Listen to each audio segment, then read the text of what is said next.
All right, mic's working, audio's good. I'll probably turn it up a little bit. There we go. All right, so here's what I'm gonna do. I'm gonna build something with Base 44 from ground up. See what it can do. I'm gonna do two different apps. The first one's gonna be let's do a payroll system or something like that. I went to an event the other day and it was actually pretty cool. And uh, people were asking about how you build things and what I build and kind of the stuff I like building. But now with all this AI stuff, everyone's like, "Oh, but I don't know how to code." And it doesn't matter. You don't you don't need to know how to code to get your POC running, to get your MVP. For those who don't know what MVP is, minimal viable product. What it means is the most simple version of a product that allows a user to go from A to B and do an entire end-to-end workflow. A lot of people are like, "Oh, but I have to have dot dot dot," and you really need to start thinking about what you actually are going to build, and if you actually need it. More often than not, you don't. The best thing you can do when you're building something is simplify, simplify, simplify. Um, so before I go any further, let's get into it. I'm gonna show you here. I'll actually, I don't know how it's gonna, let's see if it how it actually sets up. Yeah, okay, great. So I'm gonna set this up. Um, keep in mind this is live, so please bear with me. I'm probably gonna take this content and do a lot with it. I might edit it, I might clean it up, definitely might filter some things. We'll see how that's gonna play out. But right now, let's go build stuff. Right? Cool. So base 44, one of the new ones that I've heard of, that's on the scene in regards to AI building. Other things that happen, such as let's see, Replit, uh, V0, huge for Zell fan, uh, Lovable, Bolt, all of those. Well, tonight we're going to play with base 44. And I think it's really this easy. So I built a site monitor just to see how that played out, and it did a pretty good job. And I'm going to show you all of that. But we're going to start from scratch. And like I said, less is more, right? So I'm going to, I wonder if this still works. Does this work? Does it control this? Yep. Oh, look at that. See? It's nice when scripts do what they're supposed to. All right. I will make this a little bigger though. Boom, boom. Okay. That's too much for me. Sorry. We'll go over there. All right.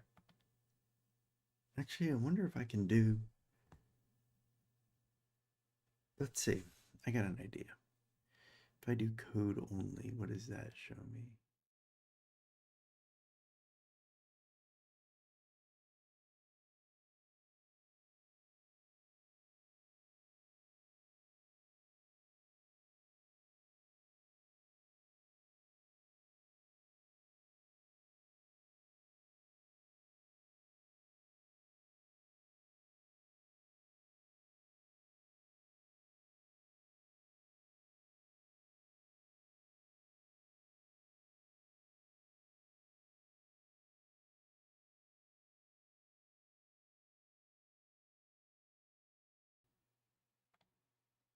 All right. There we go.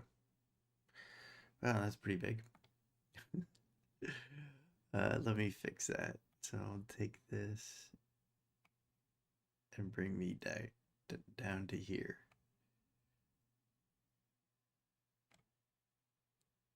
Bring this in. No, I kind of like it that big. So now you're actually learning about my OBS process. Probably not what you wanted to be here for, but sometimes you got to do this. All right, so now I'm back to here. super clean, uh, pretty simple and straightforward. So I want to build a HRIS system. So, or uh, build an app for human resources. Yes, that includes financials. Actually, better idea because there's so many out there. Build an app for startups to track their financial growth, business plans, and features. And features and products.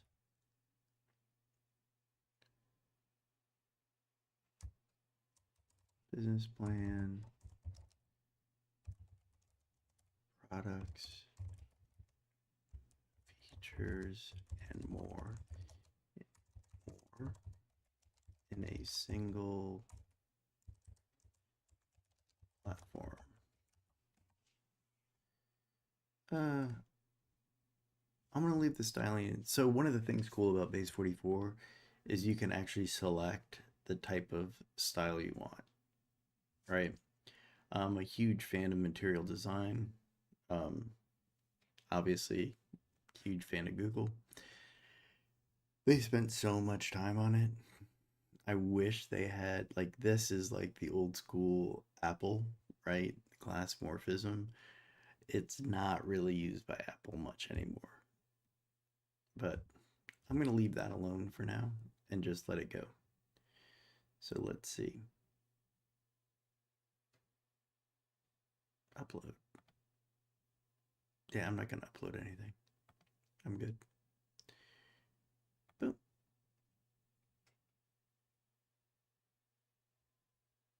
All right, so this is the code only screen. So if I go back to primary, I think you're going to see me and then primary code. So let's keep it in here. I'll zoom in so you can see what's happening over here. So build an app for startups, blah, blah, blah. And it starts. I'll create an app. Oops. And now it's actually building it. Startup entity, product, feature, milestone, editing layout.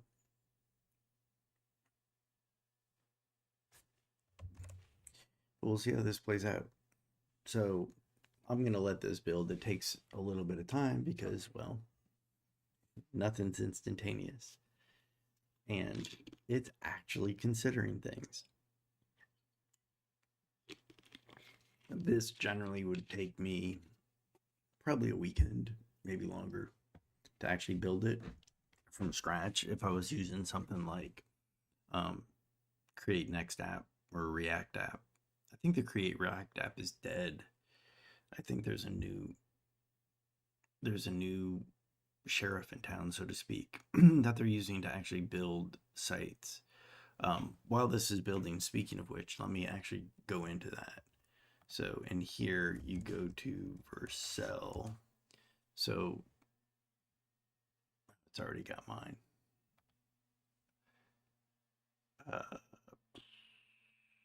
Let's see. I just want to go to Vercel.com. I don't want my projects. It just takes me to the projects. Let me log out. Log out. All right. Great. So here on Vercel, you can actually go to the docs. Next.js boilerplate. Well, there's also, so this is one of the options, right? You can go into Next.js boilerplate, which was created by Vercel, which is amazing. But here's my favorite thing to do is you come to Claude and you go, how do I build, here, I'll zoom in. How do I build a Next.js app? And it'll actually give me the instructions to actually, create Next app. This one's great. There's options that you can, oh, sorry, I jumped around too much. There's options that you can do that I would recommend using, such as the app router. Uh, Pages router has been deprecated or is going to be deprecated, so you're not going to want to use that. But this spins up a website in minutes, and base stuff sets up your structure, creates all of that. But this works so well. And like I said, Claude's my favorite. Um, but what's really nice about this is it actually does all of the infrastructure to get you set up, and it's following best practices.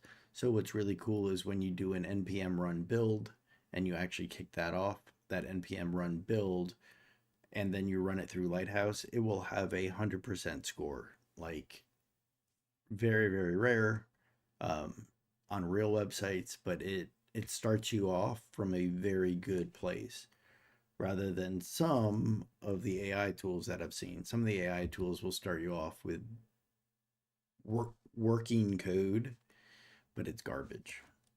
All right, let's see how far it's gotten. Don't need this one anymore. Now it's building products page. So it's building a dashboard page. It's still creating things, which is great. So this Next.js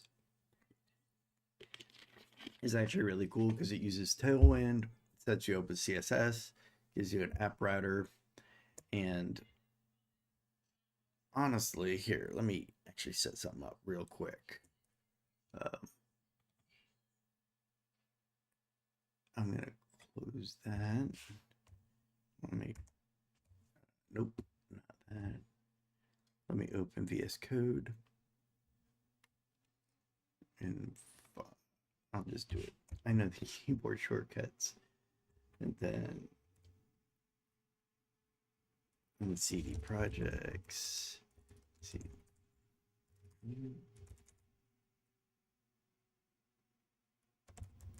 All right.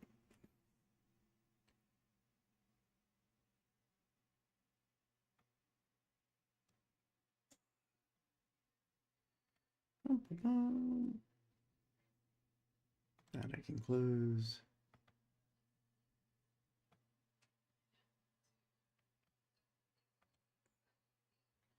All right, let's zoom. Oops.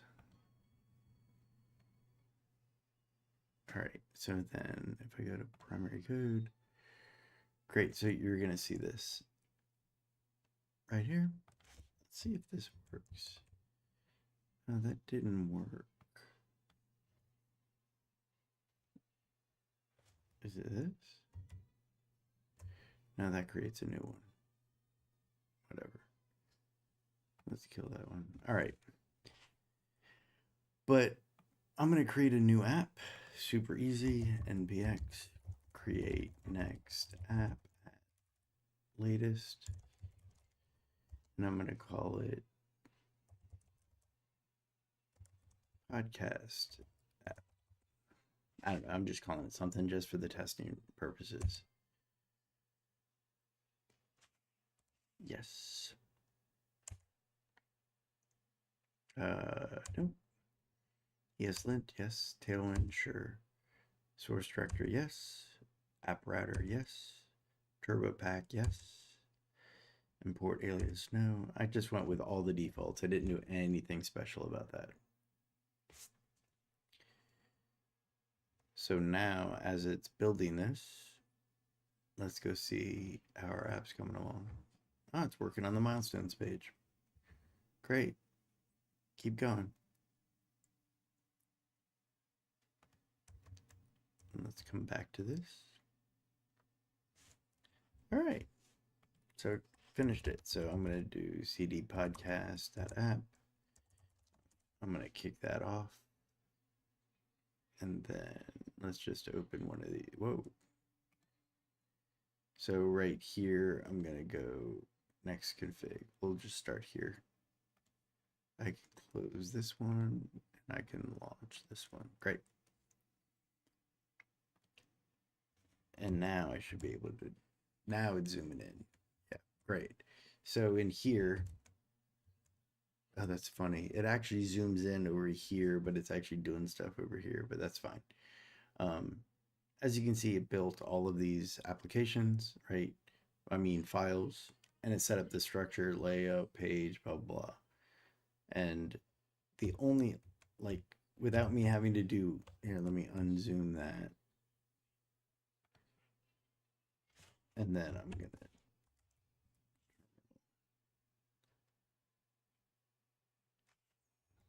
I know the hotkey for it, but it's going to mess up things.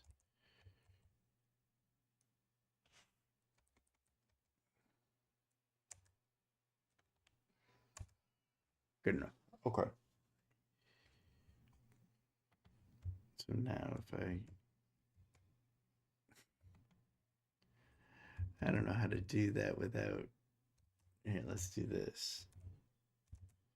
There. All right. So now that I have this, I can do npm install because I'm in the app. Worked great. And then npm run dev. And it is now live on my local host.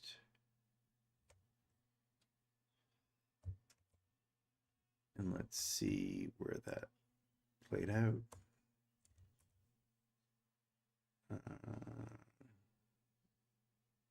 I'm guessing it's going to be in Chrome. Yeah, here we go. Local host. Inspect. And I'm going to run a lighthouse test. Just so you can see it. I'm doing all of it. I'll do desktop. Now watch the results of this, which is really interesting to watch. So the thing about doing it this way, keep in mind this is a dev, so it's not going to be all 100. Everyone looks at this and they go, oh, why isn't it all 100? It's because this is not a production build. Production builds have additional features that are critical for performance. Things like chunking of your JavaScript, the different types of orders. Sometimes they will add meta keywords. Ooh, wow. Okay, it's generally not like this. That's really weird. Let's get rid of this. Let me put this back in. I'll put it on the side. That's fine. Boom. Yeah, analyze page load. That was weird. Generally doesn't do that, but maybe it's a... Oh. All right. Prove me wrong. So this is a dev version and it's still at all hundreds. And we just watched that live. Generally, this is not the case. There's definitely some tweaks you can do. But if I come back to the code and I come down here, and you can see that that's the one it's hitting. And I do terminate, yes. npm run build. This will actually build a production version of it. And as you can see, creating optimized production build.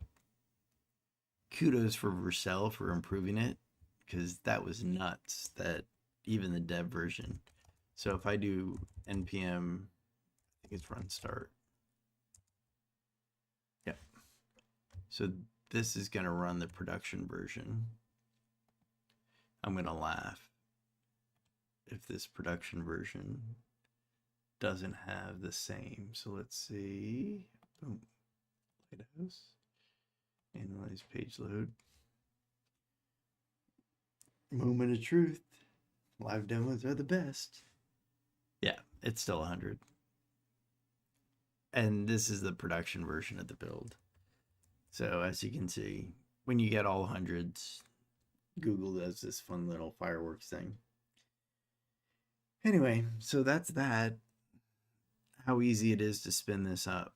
And if I wanted to go edit something in it, well, because, no, hold on, let me actually come back to this. Let me go into the dev version of this. Yes, npm run dev. And there's a reason I want to run the dev version and not. Let's see if I can do this successfully. I'm going to put this over here, and I'm going to put this right here. Great. So I know it's kind of probably hard to read, but we'll go with it. I need to change the hotkey for that. So that should probably be Control F1. Yeah, that doesn't affect anything. Let me do that. Tools.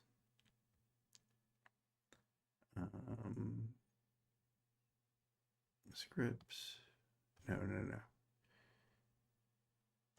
That's fine. It's going to be settings, hotkeys,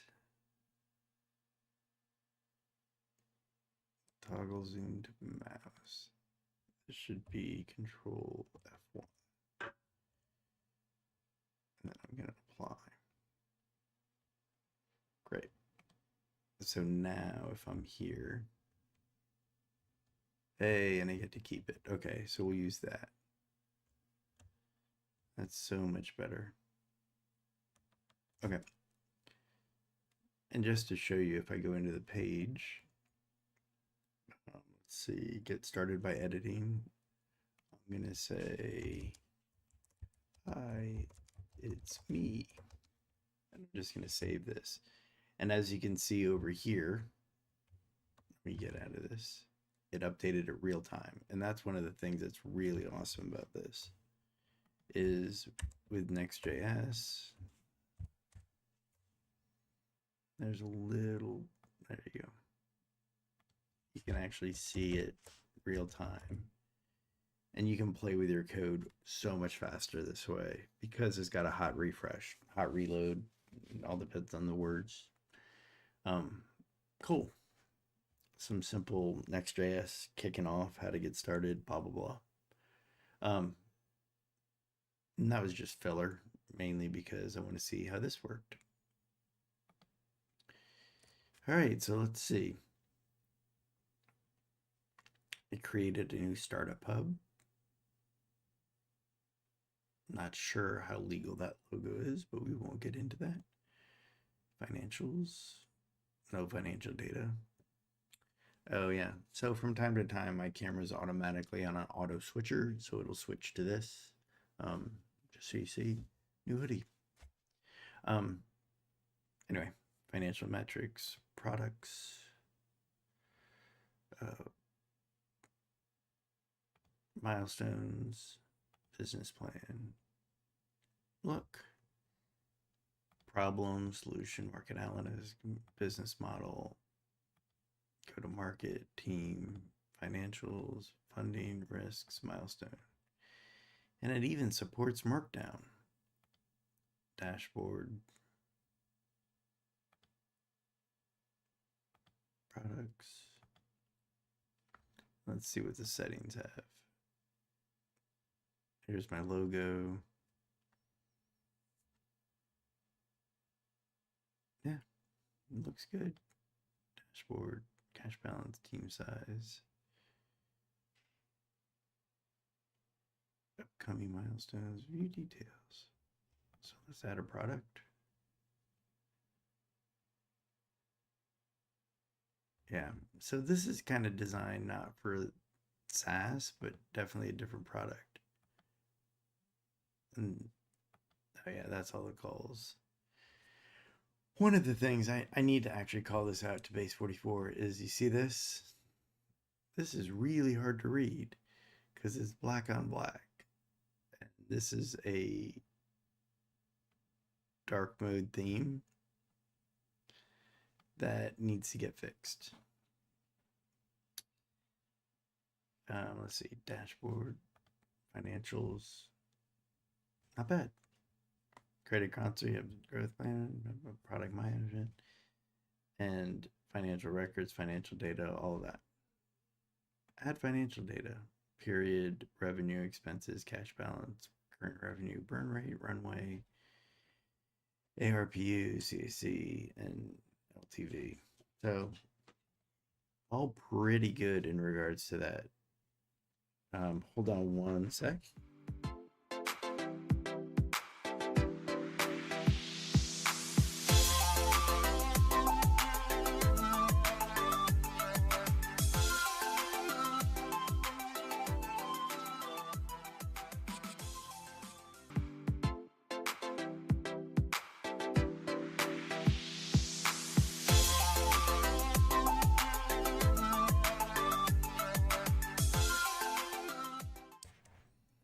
Okay, I'm back. So, not bad. Let's see if it can. Let's build another one. So, let's go back to home. And I want to see. So, I created this thing. I'll show you.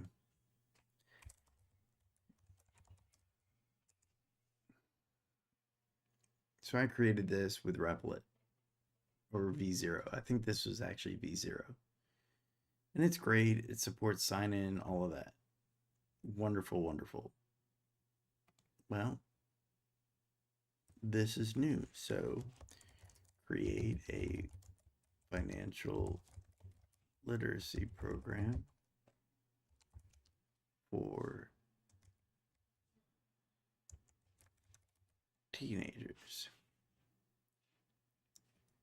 Literary web app for teenagers. And let's see how that. And keep in mind, I'm on the free plan, so I'm sure it's going to be a little limited in regards to the tokens I have and what I'm allowed to do. But so far, everything I've seen is actually really good. It always has a login. It ties into Google really, really well. It's pretty nice. Hold on, I gotta make sure. Boom, boom, boom.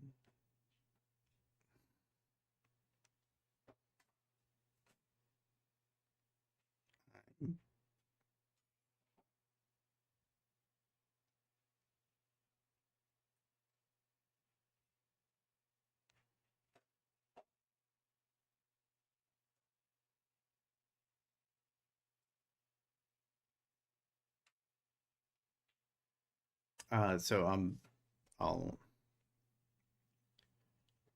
to the call. Cool. So the guy I usually do my podcast with, we generally start at 9 o'clock. I started early because, well, I wanted to. I don't even know if anyone's even here. I don't think so. Concurrent viewers. No, nobody's here. Which is great because then I can edit some of this stuff. I figured out how to do some stuff with DaVinci. I think that's been a lot of fun, and I enjoy doing post-production work more than I thought I would. But one of the things I really like to do is actually just see how far I can push AI. So I've been using all these different tools, setting up LoRa models to actually do some of the refinement. In my day job, we just released a new app that allows you to basically send it a URL. It creates a 3D environment for you with an avatar based off of your data. It's pretty cool, actually, not gonna lie. I did one for Startups in Code, and it read my blog, created an avatar, and I could literally talk to it and say, tell me about Agile. And it would say, Agile is a methodology that's processing blah, blah, blah, blah. And when I say talk to it, I literally mean talk to it. It's not typing. And it's really, really fascinating how far AI has come since when I started coding back on my Commodore VIC-20. I'm gonna own that now because I always tell people I started on a 64, which is actually not true. I actually started on a Commodore VIC 20, because 64 wasn't out yet, and then when the 64 came out, I got that, and then I eventually had a Commodore 128, but I never used it. Can't say never, but I rarely used it in 128 mode. There was a graphical environment operating system, and it was the abbreviation was GEOS, and that was actually a lot of fun. And I played with that Commodore, and I did all sorts of things. And there was a game, and this is me babbling now while we watch this. There was a game that I used to play. It was a football game. It was called Fourth and Inches. And Fourth and Inches was one of my favorite Commodore games because I took that game apart and I figured out the assembly code. I figured out collision detection. I learned about sprites. And keep in mind, I was 12, maybe 13 when I was doing this. And I loved it. And once I figured out, like, you can actually change, like, the assembly language. So when you change the assembly, you can actually change the score. It was actually a lot of fun. And anytime I would score, I would get 10x. So I would generally operate in rules of 10 from 7. So a touchdown was. Oh, yeah. They didn't. I don't remember doing field goals. I don't think they had field goals, but they had. Yeah, they had touchdowns. So I'm guessing touchdowns were 7 points. So when I would do it, it would be 70. Anyway, it's just funny. Ah, good times. Commodore 64. The most popular personal computer in history. True story. It's actually in the Smithsonian now. So, something to check out. All right. It is now building a savings page, a budget page. Here, I'll show you if you can't see it. I think I can do this now. Yep. So lessons, lesson details, savings, budget. So base 44 seems to do a really good job at the high level. I haven't dug into it deep enough to actually do something in depth in regards to, I don't know, like if I want to customize the UI. But I know one of the things when you get a paid model, you can actually connect it to Git. You can actually take all that code. And then one of the things that you want to do, because keep in mind, these are prototypes, these are not production code. People are like, but I can put it in production. Yeah, you can. And then you can go to Reddit. Go to Reddit, check out what people have done, and watch the threads come up of people that actually created something using AI and pushed it to production. And then they're like, my site's down. I don't know what to do. Those are my favorites, mainly because people, I mean, kudos for them. They did a market fit. They have a great app and they got more than the users than they expected. And they had no idea how to handle scale. And they're like, I don't know how to shut it down. And I'm getting billed thousands of dollars now. Well, and that is why you need to put guardrails on things. Make sure you're aware of what you're building. And then consider some of the, let's just say, the bad actors that are going to come out. Those bad actors are going to actually come after you, right? They'll figure out how to take down your site, how to actually hack your site.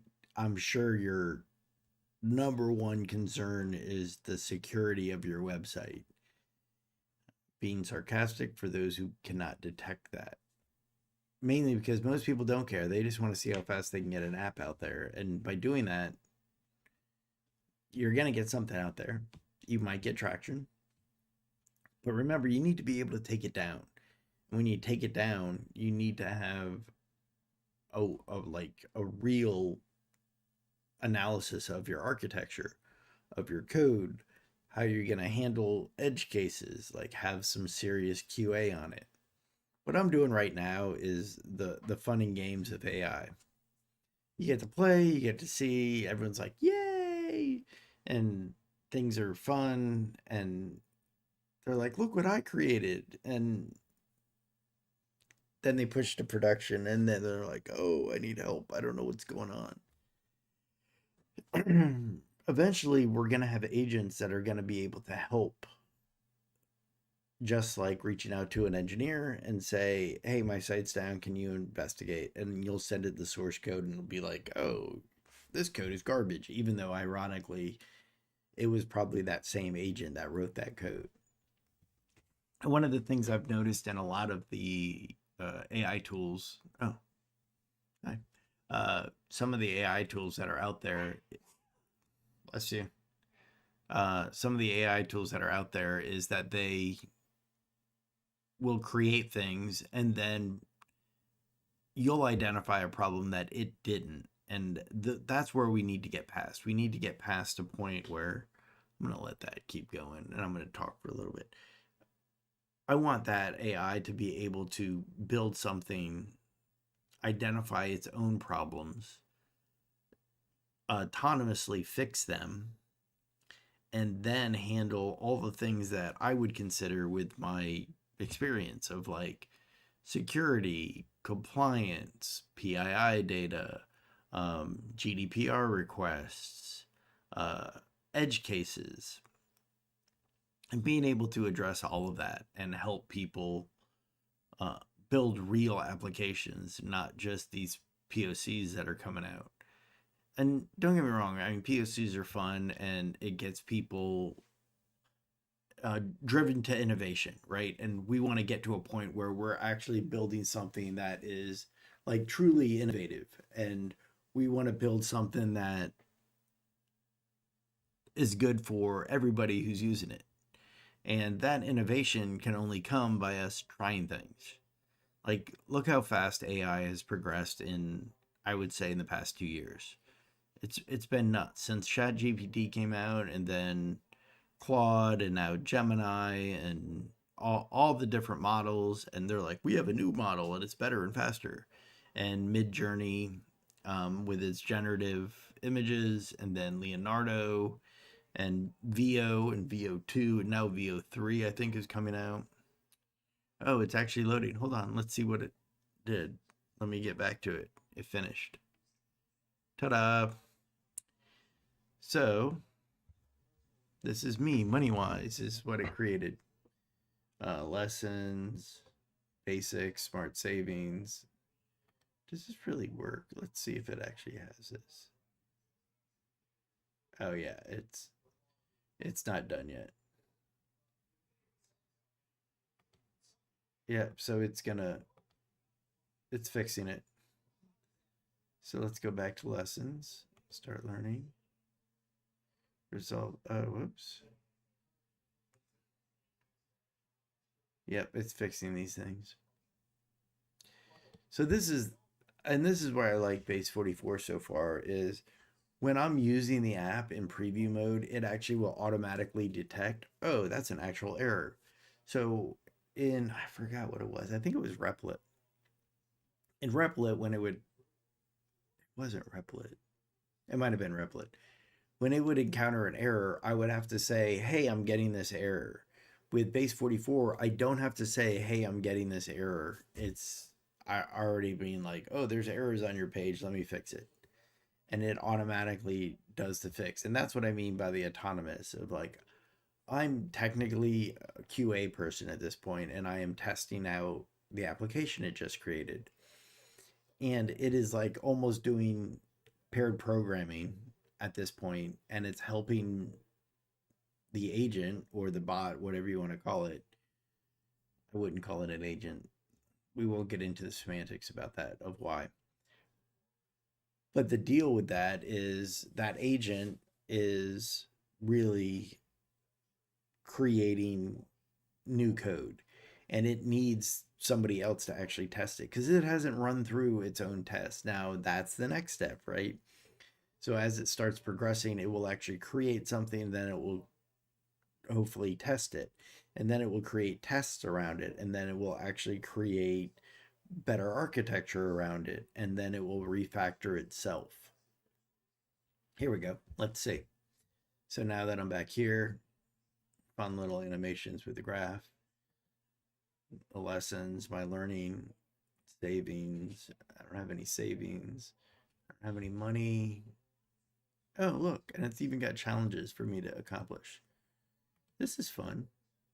All right, so let me start learning. And I'm going to resolve with AI. See? And that's all I had to do. I didn't have to copy and paste it. I didn't have to type the error.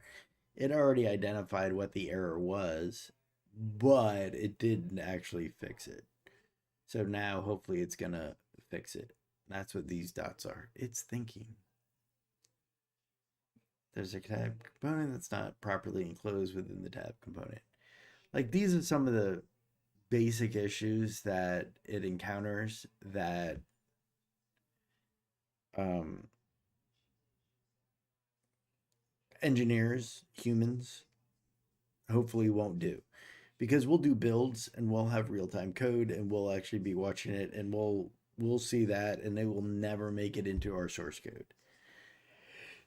It'll never make it into anything, which is great. Like we don't want it to even like when any engineer is writing code, you're going to get errors. Like nobody writes perfect code day 1 and maybe not even day 20.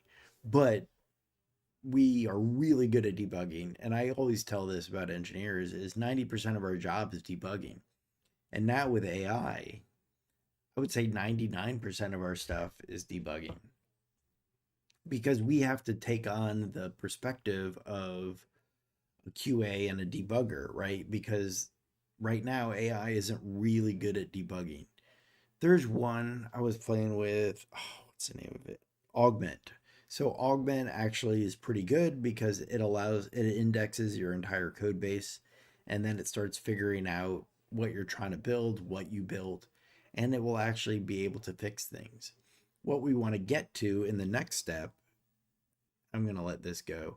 In the next step is we want it to actually maybe even create tickets and it will actually, like, let's say the QA agent, now I'm going to use the agent term correctly. Let's say you have an AI agent that's creating tickets. That ticket or the product person, the product agent, will take those tickets. Those tickets will automatically be assigned to the engineer agent. The engineer agent will then process those tickets, rewrite the code, do a deployment, update that ticket, send it back to the product agent or the QA agent for testing. QA agent signs off on it, then it will actually go to the product agent. Like the workflow will still be the same that we're used to in things like Scrum, or different agile methodologies depending on how it's implemented. Kanban obviously is my favorite. But as it progresses and it moves through the swim lanes and things like that, that can all happen 24/7 with agents without human interaction.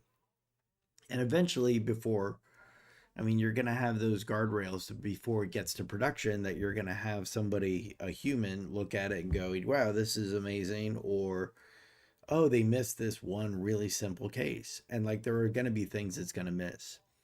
And we aren't thinking about what it's missing. We're only looking at the silver lining of things. And that silver lining is that of a mushroom cloud for an atomic bomb. And that is concerning. There's no silver lining there when you're just blowing stuff up. So be careful of using some of these tools out there and what they're building and how they're building. It's getting crazy. It's actually pretty cool, but it's getting crazier and crazier the more I think about it.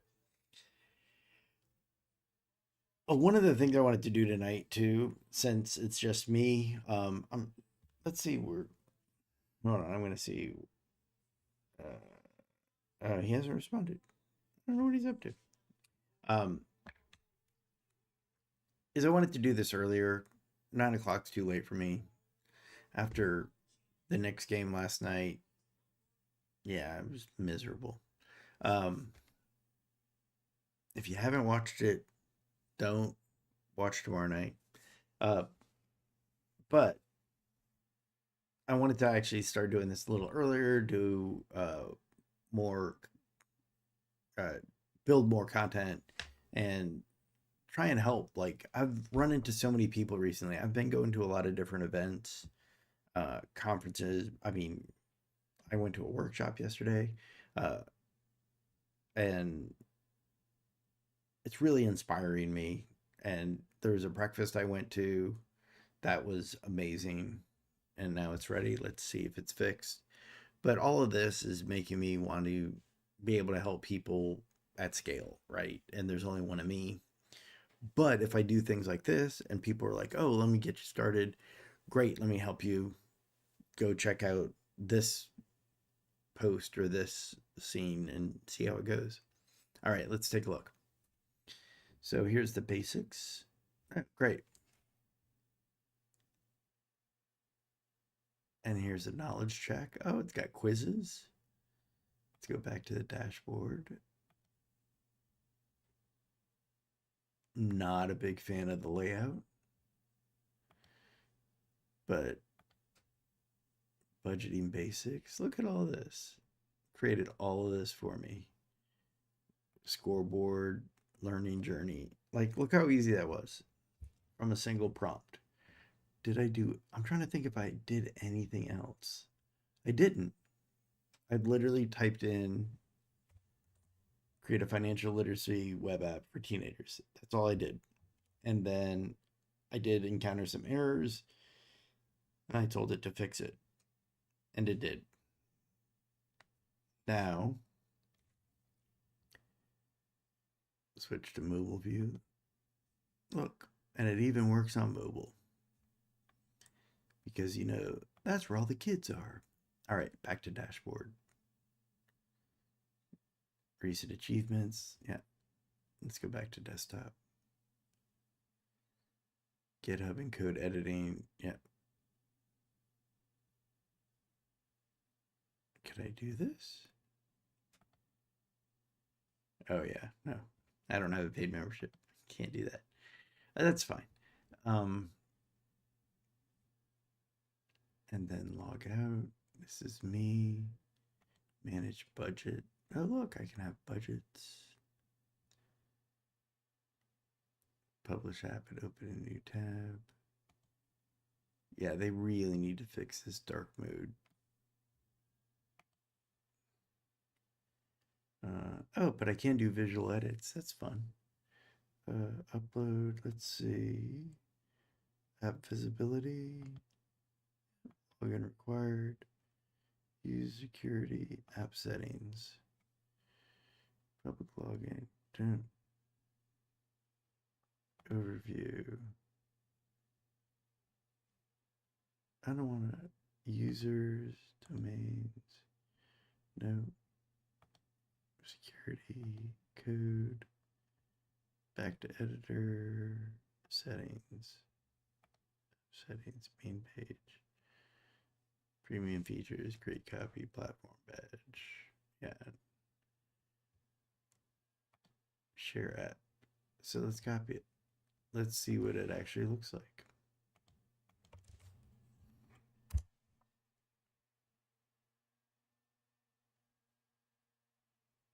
All right, let me log in with my Google account. One sec.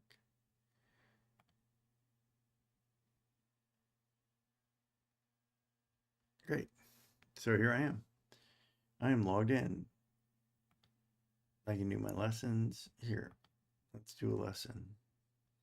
Let's take the knowledge quiz. What is the fundamental rule of expenses here? Which of these is not typically a source of mortgage payments? According to 50/30, what percentage should go into savings?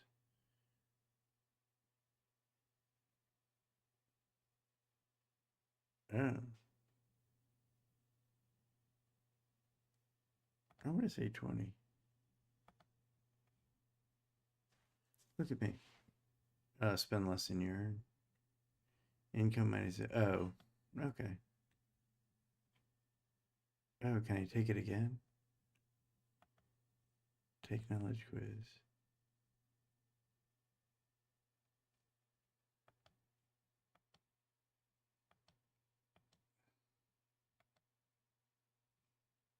Oh, I don't know. Oh, wow, that's. I missed one. Income minus equity, savings or debt. The most important rule of finance is simple. Yeah, that's fine. Take the knowledge quiz. I wonder if I can refresh this. Now let's check. There we go. Mortgage payments, 20%. Submit answers. Hey, got 100%. And it marked it completed. Return to all lessons. Hey, and I got 17% complete, and it's marked it as completed, and it's a beginner lesson. Well, I got points. Let's see my challenges. Yeah. Not bad. Truly not bad. Cool. Anyway, it's been about an hour. Who knew?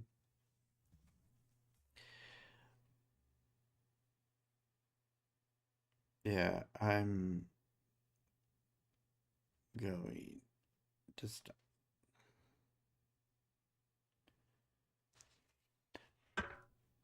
Cool. Anyway, so that's what base 40 here. I'll come back to it so you can see. So this is base 44. This is what it can do. Kind of nice. And if I go back into home, you can see I've created all these different. This one was actually kind of fun. This is my first thing into it, and it actually did have some errors, but it's great. It's a monitoring site. You can actually have different websites, analytics, performance breakdown, fun graphs, response times, settings, etc. It's kind of cool. So on the free account, which I'm on the free one, 4 of 26. So I created 2 apps with only using 4 credits. It's crazy. Back to home. So MoneyWise, startup, now Site Monitor. But pretty nice, pretty simple. Did a good job of it. Pretty impressed. If there's an app you want to see built real time, and there's a tool you want me to play with, let me know. I'll be more than happy to play with it. I think that's it for today, but Matt, I'll talk to you later.